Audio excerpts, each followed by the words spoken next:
दोस्तों, welcome to PSP education. My name is Mohit and आज आपसे कुछ टॉपिक्स पे बात करनी है मुझे। फर्स्ट ऑफ ऑल जो अभी हॉट लिस्टेड टॉपिक है वो है नीट का। करेक्ट, पिछले एक महीने से आप लोगों को सबको कंफ्यूज किया जा रहा है कि एग्ज़ाम एग्जाम्ड हो रहा है, नीट एग्ज़ाम नहीं देना है अब्रॉड वालों के लिए, और ये भी आ रहा है कि शायद पोस्टपोन हो जाए। तो मैंने जो अपना देखा है सारा कुछ मैं आपको उस हिसाब से बताता हूँ। फर्स्ट ऑफ ऑल एमसीआई ने क्लियर कर दिया है। वैसे अभी जो लेटेस्ट मेरे पास एक सर्कुलर आया है वो भी मैं आपसे शेयर करूँगा। एमसीआई सीधा कहती है कि मतलब उनकी क्लियर इंडिकेशन है, कहा तो नहीं है उन्होंने, लेकिन क्लियर इंडिकेशन ये है कि एग्जेम्पशन तो इस साल पॉसिबल है ही नहीं, एग्जेम्पशन नहीं होगी। डेट्स फाइनल हो चुकी हैं, टीवी पे वीडियोस वायरल हो चुके हैं कि क्या क्या प्रिकॉशंस ली जाएंगी, नीट जो देने जाएंगे बच्चे उनकी प्रिकॉशंस क्या क्या ली जाएंगी। So it is everything is planned now, right. So अब पोस्टपोन की बात करूं मैं फर्स्ट ऑफ ऑल, तो पोस्टपोन में ये है कि देखो, पोस्टपोन एग्ज़ाम किसके लिए होगा? या तो बच्चा तैयारी कर रहा है, ठीक है, पोस्टपोन उनके लिए हो सकता है जिनके एरियाज़ बिल्कुल लॉकडाउन हैं। जो बच्चे ऐसे एरियाज़ में रह रहे हैं जहां मान लो बारिशें ज़्यादा हो रही हैं, फ्लड की वो है, प्लस जहां पे फ्लड प्रोन एरियाज़ हो गए, प्लस आपका वो हो गया दिस जो लोग लॉकडाउन एरियाज में रह रहे हैं जहाँ पे फुल्ली लॉकडाउन है अभी भी, राइट, उनके लिए पोस्टपोन एक बारी को समझ आता है। जैसे लास्ट ईयर उड़ीसा में ऐसे हुआ था कि उड़ीसा में फ्लड आया था लास्ट ईयर, तो उनका एग्ज़ाम बाद में कंडक्ट हुआ था।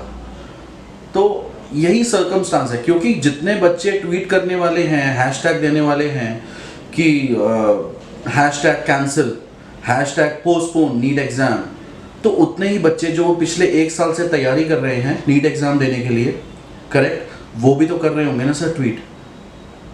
वो बच्चे का भी ट्वीट कंसिडर होगा। जो बच्चा एक साल 1.5 साल से पढ़ाई कर रहा है नीट की, वो बच्चा ये कह रहा है कि मुझे नीट का एग्ज़ाम देना है, आप प्लीज़ एग्ज़ाम को पोस्टपोन मत करो। ऐसे ट्वीट्स आपको शो नहीं होंगे, बिकॉज मीडिया अभी आपको फेसबुक, यूट्यूब, ये सब आपको सिर्फ कंफ्यूज कर रहे हैं। these people are just wasting your time, that's it। तो मेरा आपसे यही सजेशन, मतलब मैं आपको यही सजेस्ट करूँगा, मेरा ओपिनियन ये है कि आप सिर्फ अपनी फोकस करें पढ़ाई के ऊपर, करेक्ट। अगर एग्जेम्पशन आपको, जैसे इशिका तिवारी का जो मैं केस है मैं आपको डिस्कस करता हूँ, उन्होंने एमसीआई को लिखा कि due to Covid pandemic situation I am not able to give NEET exam, please exempt me from this exam this time and I want to go abroad, right. तो उसको एमसीआई ने ले लिखा कि आप ठीक है, we understand your concern, but you need to give this exam as it is mandatory, you need to appear for this exam next year, right?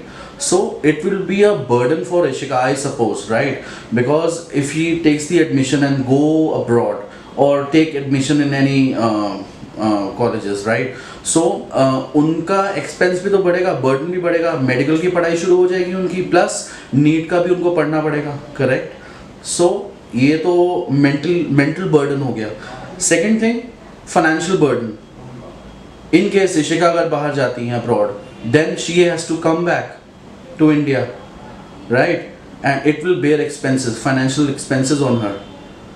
So the main purpose is because 80,000 to 1 lakh तो उनका लगेगा visa, correct, visa उनका हो गया, plus medical के expenses हो गए, ticket के एक्सपेंसेस हो गए, वो सब भी उनको बेयर करना पड़ेगा। So just keep this thing in mind कि अभी नहीं तो फिर बाद में कब। ये तो आप एक आंखें बंद करने वाली बात है, आंखें बंद करके मैं पहुंच गया, अब मुझे, हाँ, मैं बिना नीट के आ गया यहाँ पे, लेकिन उसको आके वापस देना है, क्योंकि एमसीआई ने क्लियर इंडिकेशन दे दी है, without NEET nobody will be entertain for FMG और नेक्स्ट एग्जाम, राइट। तो कुछ फ़ायदा ही नहीं है। तो बस मेरा आपसे यही है कि just focus on your studies, right. It's a matter of 40 questions, right, to be eligible for this, just 40 questions. So बस यही है। बाकी देखिए लास्ट ईयर जो पास आउट्स हैं स्टूडेंट्स, ये भी एक क्वेरी है बड़ी।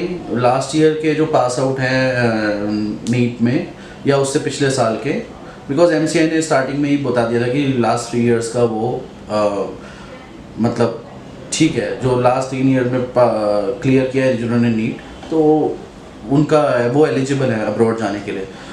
तो यही आता है कि इस साल किसी वजह से अगर आप नीट नहीं दे सकते हैं, नीट एग्ज़ाम नहीं दे सकते हैं, तो अगर आपने लास्ट ईयर आपने क्वालिफाई किया है NEET, then you are eligible, no worries, you can apply.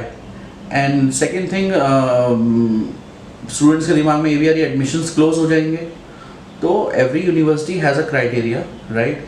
उनको भी पता है इंडिया में क्या हो रहा है, हमें भी पता है बाहर अब्रॉड में क्या हो रहा है, ठीक है।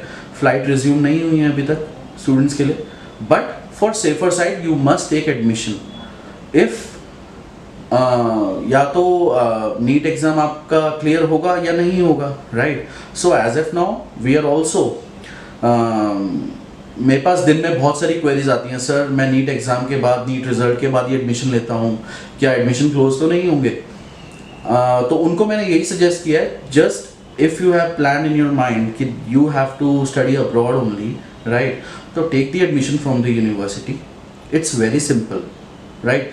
देर are some documents you need to submit, take the admission letter from the university and study hard, just don't go by rumors पे आप ध्यान मत दो, अपनी पढ़ाई पे फोकस करो। एग्ज़ाम हुआ तो भी अच्छा है, वैसे तो होना ही है, अगर एग्ज़ाम हुआ तो भी अच्छा है, नहीं हुआ तो भी अच्छा है।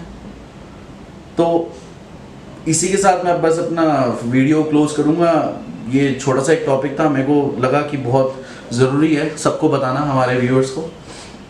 तो यही है बस, आप करिए, तैयारी करिए, और एडमिशन अगर लेना है तो लीजिए, और वेबसाइट चेक करिए, और अपडेट्स तो आपको सारे एनटीए और एमसीआई की वेबसाइट पे मिल ही जाएंगे।